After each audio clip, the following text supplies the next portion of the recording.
الحمد لله رب العالمين الرحمن الرحيم مالك يوم الدين إياك نعبد وإياك نستعين اهدنا الصراط المستقيم صراط الذين أنعمت عليهم غير المغضوب عليهم ولا الضالين.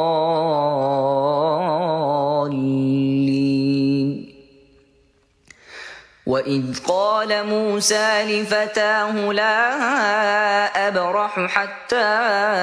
أبلغ مجمع البحرين أو أمضي حقبا فلما بلغا مجمع بينهما نسيا حوتهما فاتخذ سبيله في البحر سربا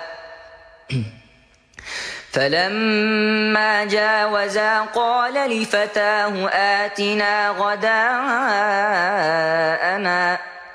لقد لقينا من سفرنا هذا نصبا قال أرأيت إذ أوينا إلى الصخرة فإني نسيت الحوت وما أنسانيه إلا الشيطان أن أذكره واتخذ سبيله في البحر عجبا قال ذلك ما كنا نبغي فارتدا على آثارهما قصصا فوجدا عبدا من عبادنا آتيناه رحمة من عندنا وعلمناه من لدنا علما قال له موسى هل أتبعك على أن تعلمني مما علمت رشدا قال إنك لن تستطيع معي صبرا وكيف تصبر على ما لم تحط به خبرا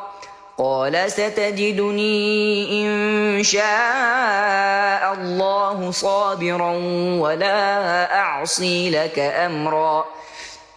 قال فإن اتبعتني فلا تسألني عن شيء حتى أحدث لك منه ذكرا